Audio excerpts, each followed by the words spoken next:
Really Reviews. Nico. I like when we start when you start it without telling me, and then you just start introducing us. Welcome to the podcast. Because it's almost like a cold open, but not exactly. I mean, yeah. Teenage Mutant Ninja Turtles, the movie, Mutant Mayhem. Did I get that title completely right? I think I did. Teenage Mutant Ninja Turtles, Mutant Mayhem. I don't know. There's no the movie in there. No, there's no the movie. Okay. I forgot exactly what you just said. Yeah, I just added the movie in there. No, but there's gonna be that new Paw Patrol, the Mighty movie. All right. Moving on. It was good. I like the movie. Wait. We gotta introduce the fucking movie. All right. You wanna share the premise? These four lean, green, mean fighting machines in New York City, Brooklyn area. They're teenagers. They're teenage turtles. Yeah, I'll just read their little thing. After years of being sheltered from the human world, Turtle Brothers set out to win the hearts of New Yorkers and be accepted as normal teenagers. New friend April O'Neil helps them take on a mysterious crime syndicate, but they soon get in over their heads when an army of mutants is unleashed upon them. Yeah, it's your pretty standard kids movie story wise, and I think it's faithful to the Teenage Mutant Ninja Turtle franchise. If you have any experience watching any of the shows or previous movies, which it feels like there's one like every few years, 5 years. Maybe. I haven't watched. Did you see one of the animated movies like 12 years ago? Maybe, I think so. Yeah. And then there was live action ones even. And then there was, I didn't watch that. Yeah. Then there was also, I thought there was another one pretty recently. There was another animated one that I saw recently listed on here somewhere. But yeah, this is one of those big popular franchises that has garnered over $1 billion. Mm-hmm. Probably even more. And yeah, and this probably time, closer to like $3 billion, honestly. Yeah, and this time Seth Rogen is behind it. No. He's a producer. He's a producer. You're right. Distributed by Paramount. This came out August 2nd, so we're 3 weeks late. Yeah, but we're a little late on this. It's directed by Jeff Rowe. Can I just mention again? I think this cast does rival that of Oppenheimer so far this year. It definitely doesn't. What do you mean? Besides the fact that Mr. Beast is in the movie. Yeah. But I think his character only says one line. Yeah. It's the best line in the movie. And we didn't even know. I don't even know what it was, but it was the best line in the movie. We can. I think I know who it maybe was, and we can spoil it at the end. But sure, it's not. It's an insignificant character. It doesn't really. Yeah, matter. but I think he shows up in like the most crucial part of the climax. Yeah. I think I know. I think that's who it is. Anyways, the turtles here, it's kind of a redoing of the origin story. I think they're trying to create a little franchise out of this. I think here. they are. I think they're gonna make more. Yeah. And I don't think it's necessarily a bad idea. I think the movie was solid. It was fun. Things I enjoyed about it the most really were the music and the animation style, art style. Like, they were really good. What about the comedy, the writing? So, like, there were some funny moments. There were funny characters, but, like, at times it felt a little stale to me. Story-wise, it's been done. Okay. You would agree with that. No, I don't care. That's fine. But the comedy was good. Comedy's good, but comedy has to be good. And, like, that's key for the Teenage Mutant Ninja Turtles. If you know anything about them, like it's that humor is part of the deal. Yeah. And I think they got it pretty well here. And my favorite stuff was just the movie's just fun to look at. It's pretty fast paced. It's visually, visually it's really cool. There's nothing like it. I mean, my comparison I made was the Spider-Verse movies, but it's not.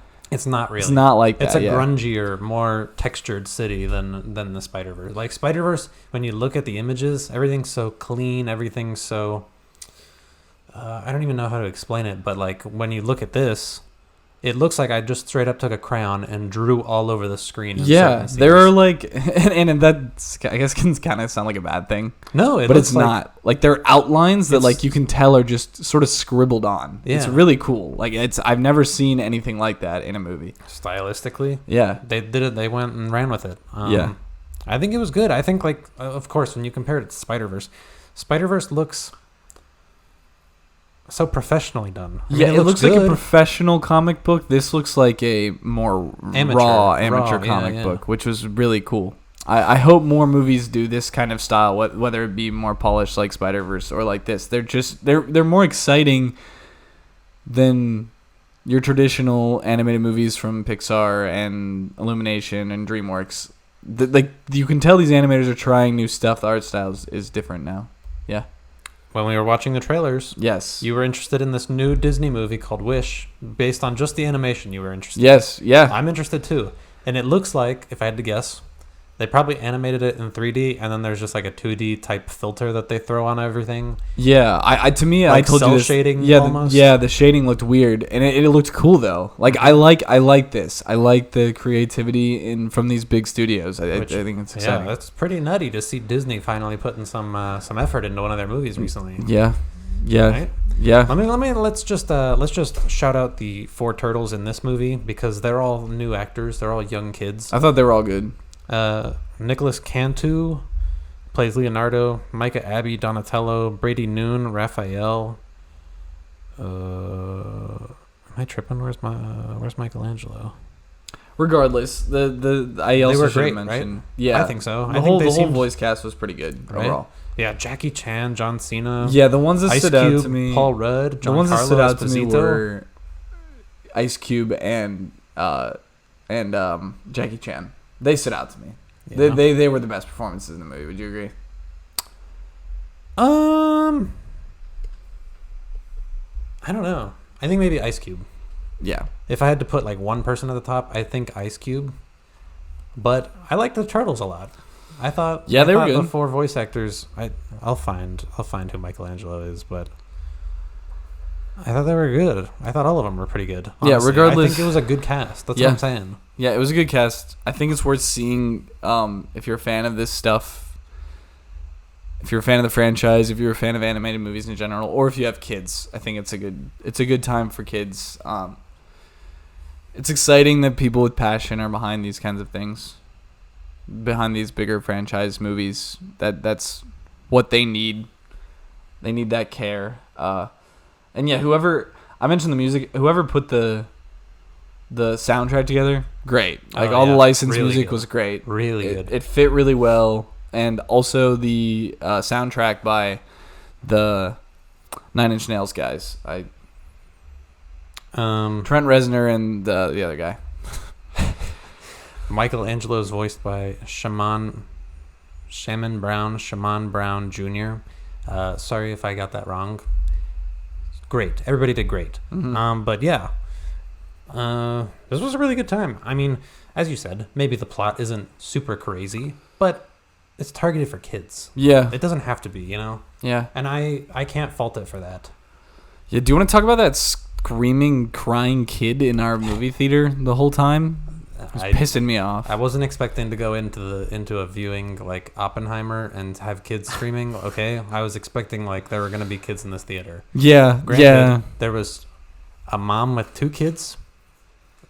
One of them was crying, and then there was a family, and I don't remember how big the family was. And they sat way up front, and then there was just me and you in the way back. I know my expectation shouldn't be that high for kids movies, but I've been in kids movies without a crying child. I have too, but like, it's just gonna happen. Like, it's bound to happen once every couple of movies, you know.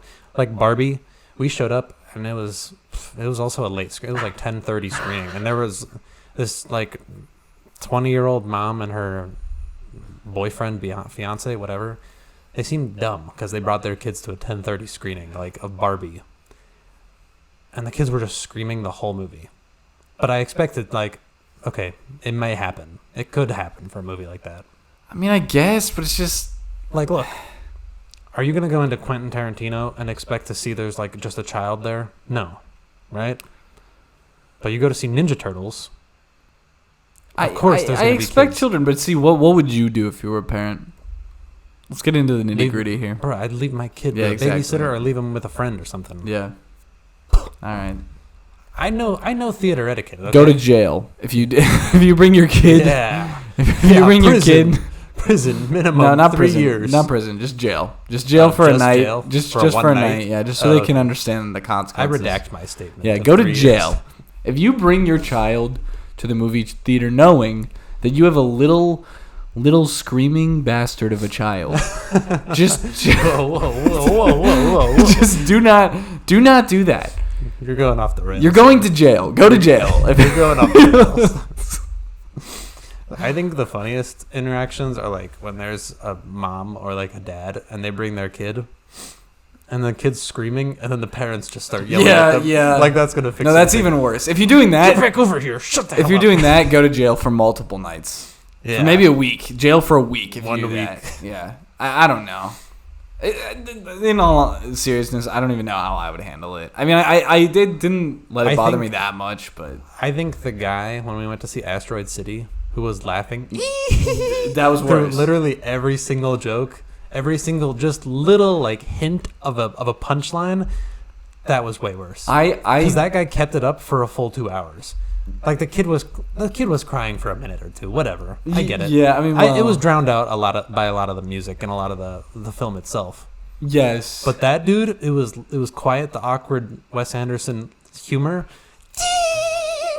I was like, what are you laughing at here? They didn't say a single word in this scene. I have had two. I forgot to tell you this. I've had two different people come to me since we recorded that episode, and they watched the episode and then came to me and were like, "Yo, were you in this theater at this time?" Oh, and really? I was like, "No, I was at Gateway whenever we went." They were like, "No way!" Like I had also a guy in my theater just like cackling at everything. This is two other people. So I guess this is just a Wes Anderson thing. He just has these fans out there that are just.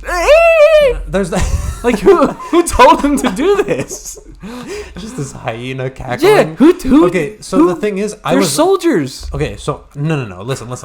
So I was laughing at everything too. Like you know me. And our friends know me, and us, and the rest of our friend group. We all know each other, right? We can find humor in anything. Yeah. We can laugh at anything.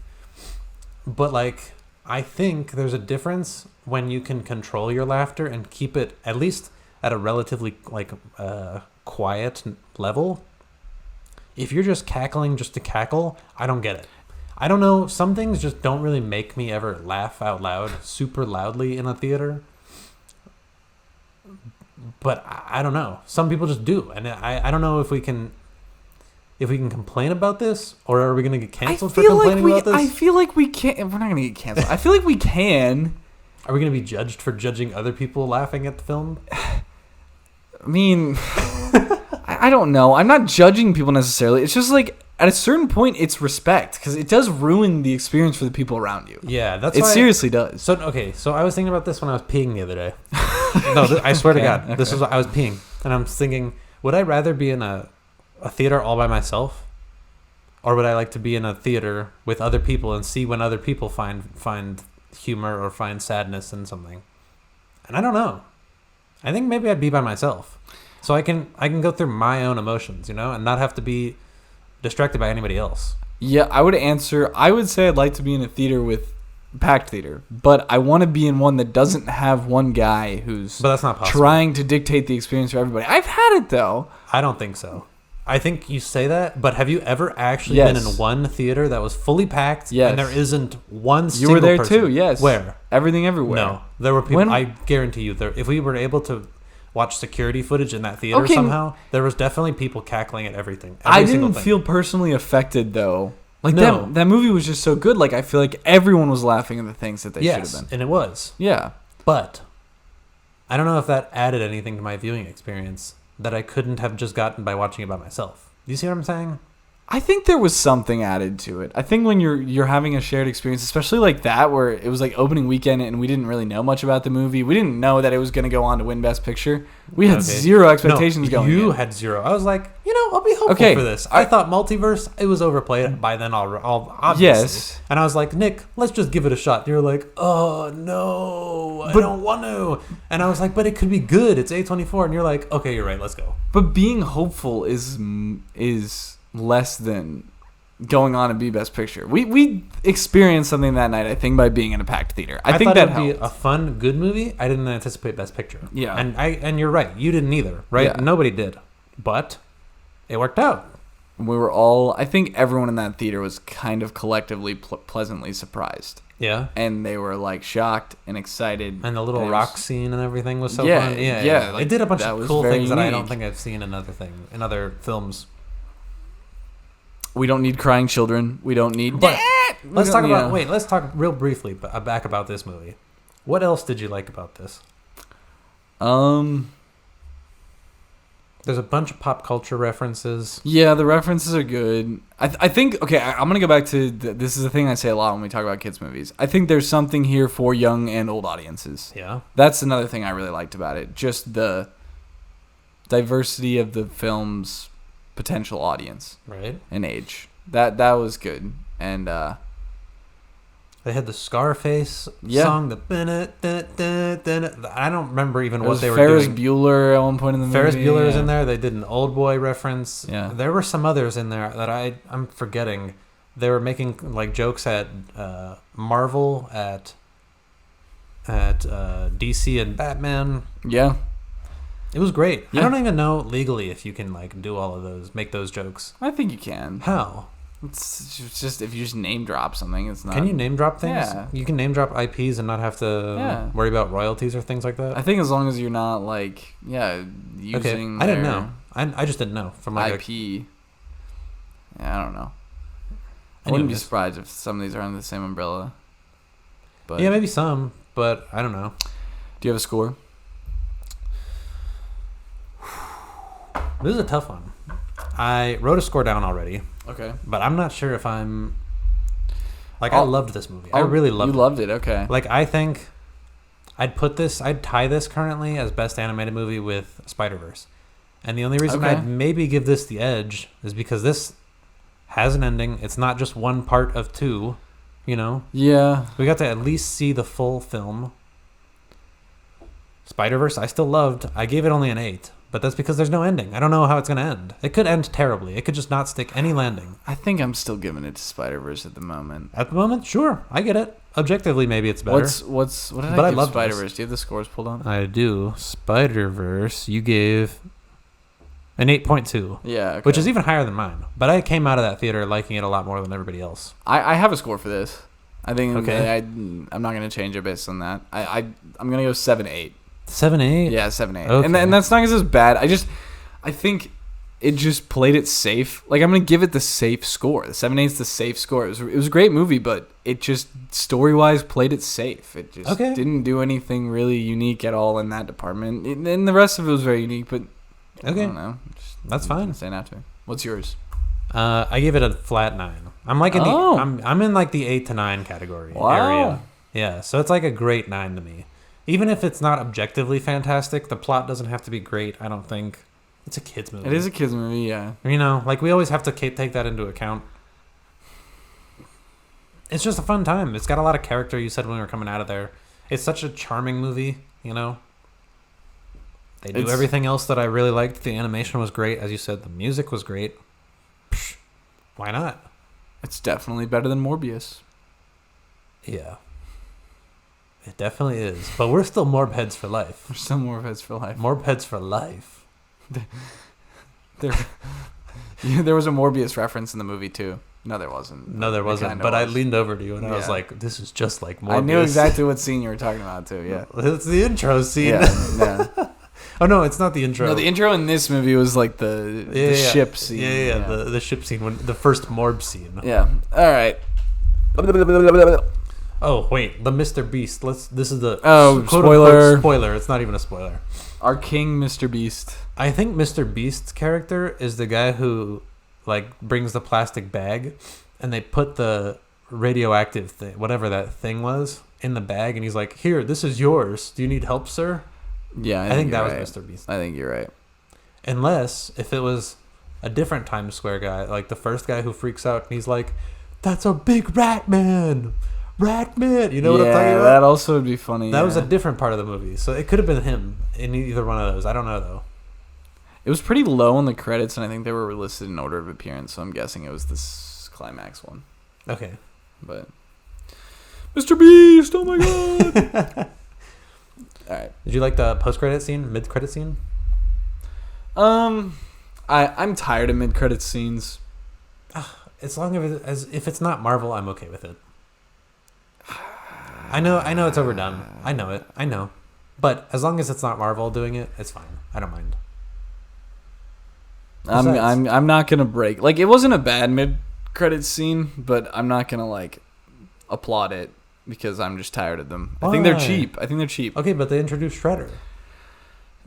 Sure, they're setting up a sequel. I'm glad they set up the sequel after the movie instead of having it be a part of the movie, like Spider-Verse. Yeah. But I'm glad about that too. But I don't like mid-credit scenes and post-credit scenes. That's where I stand. Oh, we forgot our bottom line. Was this worth price of admission? Yeah. Okay. Yeah, this is worth price of admission for sure. Okay. For sure. Go see it if you like these kind of movies. You'll enjoy yourself. Hopefully you don't have crying children. Any last words here? It really wasn't that bad. The crying children was not that bad. Go to jail.